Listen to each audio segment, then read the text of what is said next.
Okay, so trying to get a handle on the Syrian civil war, Yeah. it's like a tangled mess of different countries and their motivations. Absolutely. It feels overwhelming. We're going to try to unpack that today. Yeah. So you gave us some excerpts from Wikipedia's page on foreign involvement Right. in the Syrian civil war, and honestly, it's massive. Yeah. It's a long way. So we're going to try to give you a clearer view Absolutely. of who's backing, who, Yeah. why are they involved, and how this thing went global. Yeah. It will also touch on some of the controversies because Right. you can't talk about foreign involvement without acknowledging Oh, absolutely. some of the difficult questions it raises. All right, so let's jump in. Let's do it. First, we got to look at who's supporting the Syrian government, Yeah. and Russia's involvement kind of jumps out right away. Oh, absolutely. So Russia and Syria have this long-standing alliance. Right. And when the civil war broke out, Russia stepped in with significant support for the Assad regime. Okay. It wasn't just military advisors, but also weapons Mhm. and even plane loads of cash. Plane loads of cash. I mean, that's a pretty striking image. Yeah. How much of an impact did that actually have?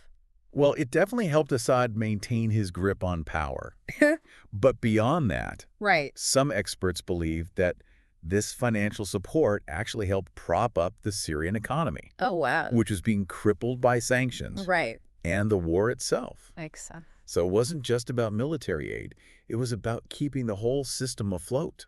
Wow. So, like, propping up the whole government, basically. Exactly. And then in 2015, Russia upped their involvement even more Yes. with a full-on military intervention, Right. including airstrikes. Uh-huh. But they claim that they're targeting ISIS. Yes. But it seems like it went a little bit beyond that. That's right. So there's evidence that Russian airstrikes also targeted other rebel groups, Okay. some of whom were receiving support from Turkey and Saudi Arabia. So it sounds like things are getting a little more complicated Whoa. and just fighting ISIS. Yeah. And that brings us to another key player supporting the Syrian government. Okay. Iran. Iran, yeah. So Iran's motives in Syria seem pretty complex. They are, yeah. Yeah. So on the one hand, Syria is a crucial link in what's known as the Shia Crescent. Okay. It's a geographical region with a significant Shia Muslim population, Okay. which Iran, also a Shia majority country, considers strategically important. So they're trying to protect their interests in the region. Exactly. So supporting Assad helps them secure their influence in that region. Okay, that makes sense. But it's got to be more than that, right? There is more. I mean, just regional power dynamic. Exactly. Iran also views its involvement as a way to counter Western influence in the Middle East. Okay. They see the U.S. and its allies backing the opposition, and they're actively working to counter that. Right. It's part of this larger geopolitical rivalry. So it's like a proxy war almost. Yeah, in a sense. Yeah, so how far does that support actually go? Quite far. Okay. They're providing financial aid, weapons, and even deploying their own troops. Wow. Okay. And it's wild that they've used like a commercial airline, Mahan Air, Yes. to ship weapons. That's crazy. It speaks volumes about their commitment Right. to influencing the conflict. Yeah. I mean, They're willing to use unconventional methods right. to achieve their goals. It seems like almost a way to like skirt around international law and things like that. Absolutely. Yeah. It demonstrates how determined actors can often find ways Yeah. to circumvent restrictions and pursue their own agendas. Wild. Okay, and then we got to talk about Hezbollah. Yes. This Lebanese Shia group. Right. They've been fighting alongside the Syrian forces. It is actively. And been pretty instrumental in helping Assad keep control of key areas. Yeah. But Hezbollah's involvement, it adds another layer to this whole thing. It really does. It adds another layer of complexity to the regional dynamics. Right, because they're a powerful force within Lebanon. They are. But this intervention in Syria, it's caused some controversy. I mean, is that because it pulls Lebanon into the conflict? Exactly. Some argue that Hezbollah's focus on Syria Right. has weakened Lebanon's stability and exposed it to potential risks. Wow.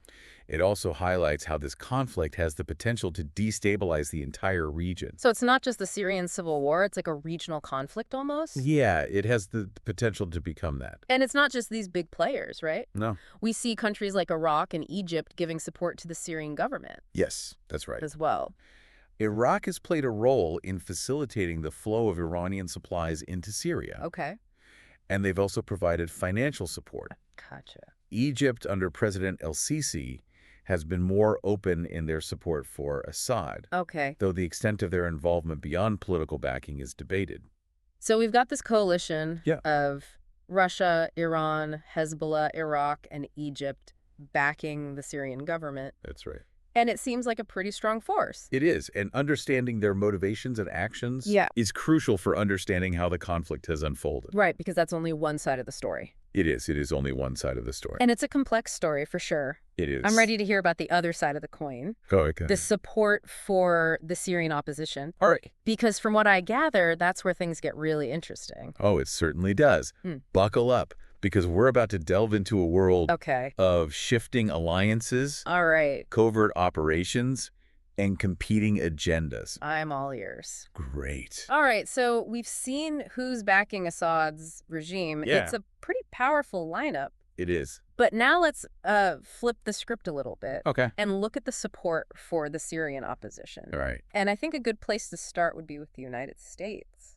Yeah, the U.S. role in the Syrian civil war Right. has been complicated, to say the least, Yeah. and it's evolved over time. Right. Initially, they were hesitant about directly calling for Assad's removal, opting instead to provide financial aid and training to some rebel groups. But that's not the whole story, is it? I mean, there's also this whole CIA covert program Oh, yeah. to arm and train rebels. Yeah, the covert program, that really highlights the hidden layers of involvement, Right. in these kinds of conflicts. It makes you wonder what else is going on that we don't know about. Exactly what we see on the surface. Right. The official statements and pronouncements, it doesn't always tell the whole story. So what were the implications of this program?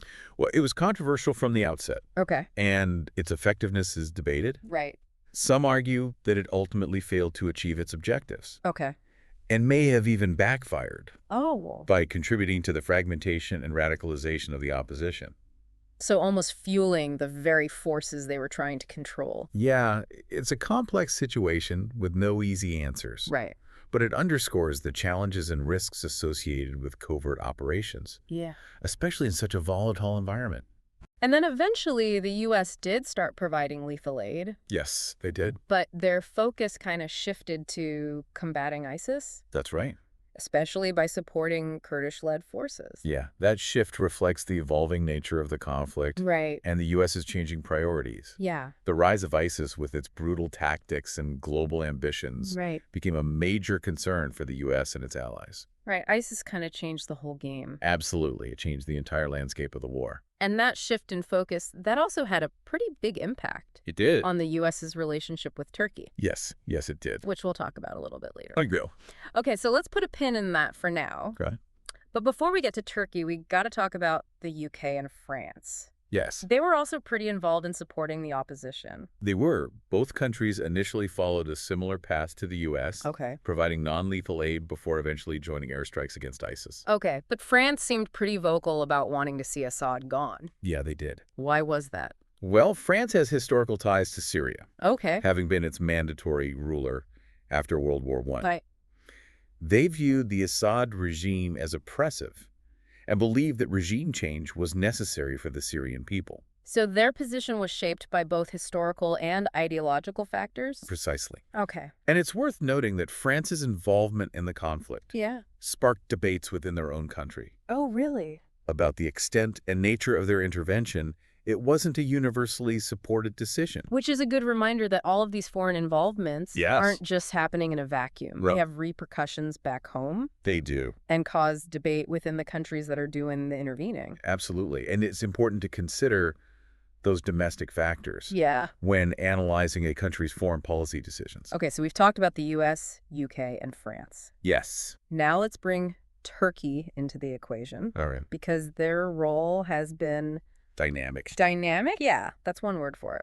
Turkey's involvement has been marked by shifting alliances, Right. controversial actions, Okay. and a relentless pursuit of their own interests, often at odds with other actors. So they initially supported the Syrian opposition, They did. providing arms and even allowing the Free Syrian Army to operate from their territory. Well, that's right.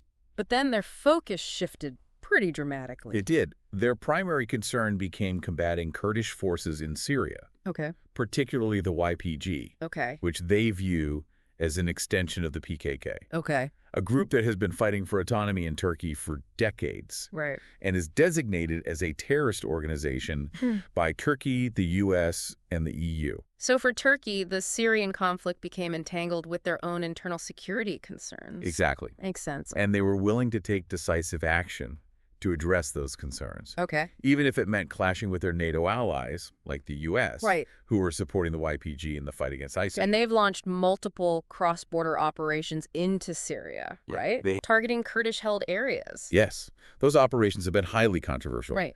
drawing condemnation from international organizations and raising concerns about civilian casualties Right. and violations of Syrian sovereignty. And that also added like another layer of complexity to this whole conflict, It did. with Turkey now directly confronting a group that was a key U.S. ally Exactly. in the fight against ISIS. You can see why we called their role dynamic right. Yeah. But there's more. Okay. Turkey has also been accused of supporting jihadist groups operating in Syria, Oh, wow.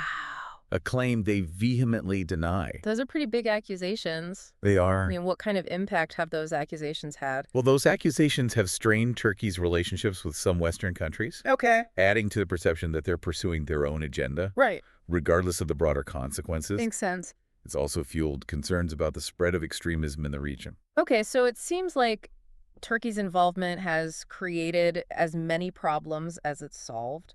That's one way to look at it. Yeah. They've been very assertive in pursuing their interests, Right. even if it means going it alone. Yeah. It certainly made them a wild card in this conflict. Definitely. And we can't forget about the Arab League, Oh. particularly the Sunni majority states like Saudi Arabia and Qatar. Yes. They've also been big supporters of the Syrian opposition. Absolutely. Their motivations are multifaceted. Okay.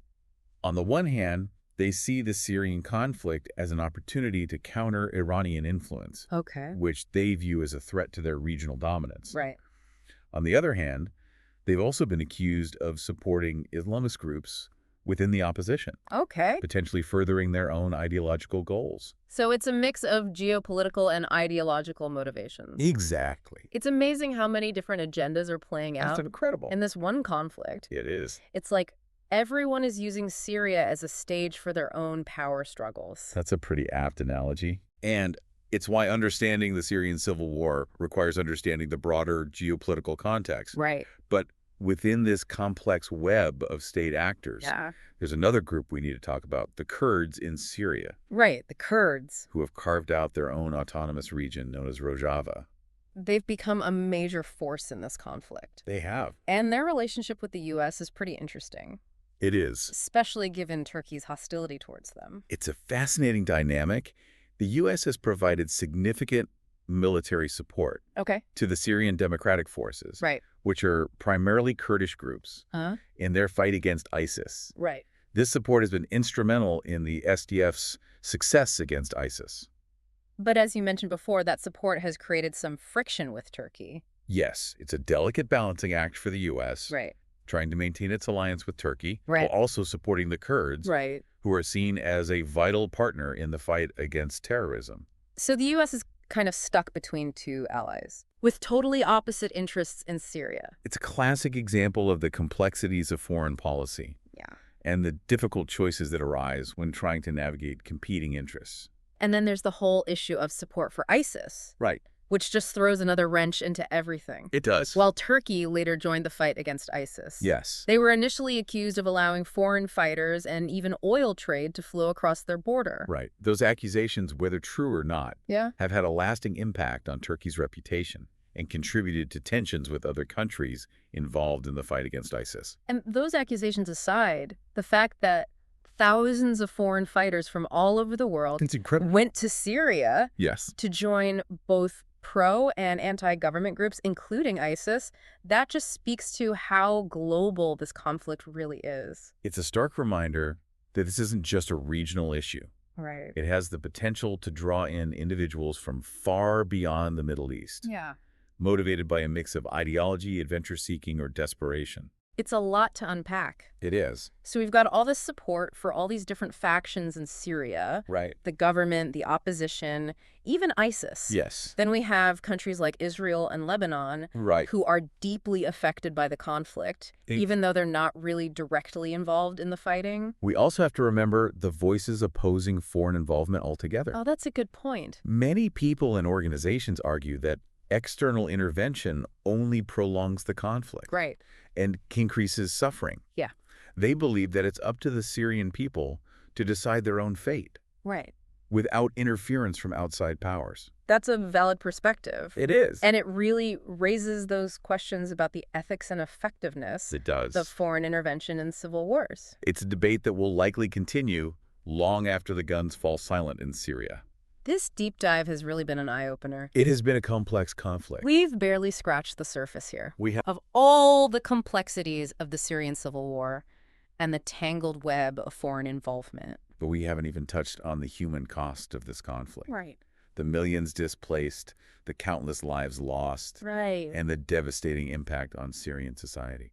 Yeah, we got to talk about the people caught in the crossfire, Yes. the refugees, the humanitarian crisis, and what it would even look like to rebuild a shattered nation. Yes.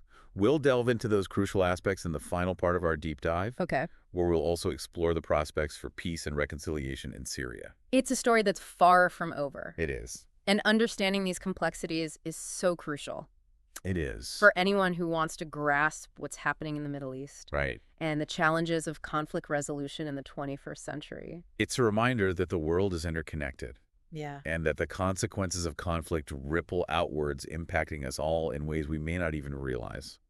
So we've talked a lot about like the different players Yeah. and their motivations and all of that. But what about the people who are actually caught in the middle of all this? Well, the human cost of this conflict is just absolutely staggering. yeah. We're talking over 500,000 lives, Thus, millions displaced both internally and externally. it's hard to wrap your head around. It is. It really is. Numbers that big. I mean, those are real people. Those are real people. Families ripped apart, Right. homes destroyed, Communities shattered. and the effects are felt way beyond Syria's borders. Absolutely. Think about the strain on neighboring countries like Lebanon and Jordan Right. trying to deal with millions of refugees with already limited resources. It's a global crisis. It is. I mean, the Syrian refugee crisis has had an impact all over the world, It has. and it's sparked all these debates about immigration, Yeah. humanitarian aid, Mm-hmm. and what's our responsibility as a global community. It's a stark reminder of how interconnected we are. Yeah. You know, a conflict in one part of the world can have consequences that reach every corner of the globe. So is there any hope for peace in Syria? Well, there have been a lot of attempts at peace negotiations Okay. involving the UN, Right. various countries, Okay. and even representatives of the different sides fighting. But it seems like progress has been really slow. Painstakingly slow. It's like every time there's a little bit of hope, Yes. something happens and it all falls apart. Right. What makes it so hard to find a lasting solution? Well, there are a lot of factors. Okay. First, there's just this deep mistrust Yeah. between the warring parties, Okay. which makes it super hard to find common ground. Makes sense. Decades of authoritarian rule under Assad, Right. followed by years of this brutal conflict, Yeah. has created some really deep divisions in Syrian society.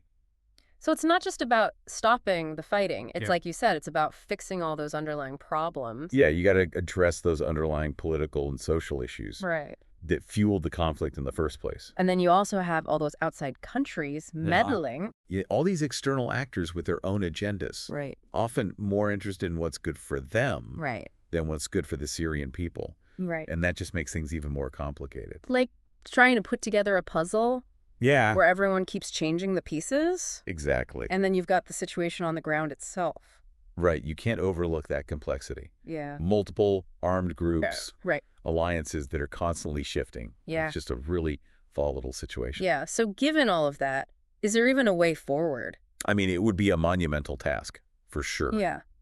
It would require a real commitment Okay. from all sides to put down their weapons Right. and negotiate in good faith. But that seems almost impossible. It would require a massive shift in mindset Right. to put the needs of the Syrian people first Yeah. before individual agendas or outside pressure. So what can the rest of the world do to help? Well, Syria is going to need massive investment in infrastructure, Okay. healthcare. Education. It sounds like a huge undertaking. It would be, but the world can't ignore this. Yeah. A failed state in Syria Right. would destabilize the whole region. Yeah. It could fuel extremism Yeah. and lead to even more humanitarian crises. It's been really sobering learning about all of this. It is a complex situation. The war, the human cost. It's all just a lot to take in. But it's important that we understand these issues, Yeah, that we engage in these difficult conversations, right. and that we advocate for peace. Absolutely. We've seen how outside involvement has really shaped this conflict Well, for good and for bad. yeah. And we've talked about the tough questions around intervention, Yeah. the unintended consequences, Right. and the ethical challenges. It's a conflict that's hard to make sense of, It is. but it's one that we can all learn from. Absolutely. So as we wrap up this deep dive, Yeah, we encourage you to learn more. definitely. Challenge your own assumptions, And seek out different perspectives. because by understanding this conflict, Yeah. we can help create a more peaceful world. Thank you for joining us on this journey Of course. into the heart of the Syrian civil war. Yeah, We hope this has inspired you to learn more, absolutely. to start conversations, and to work towards a future without these kinds of conflicts.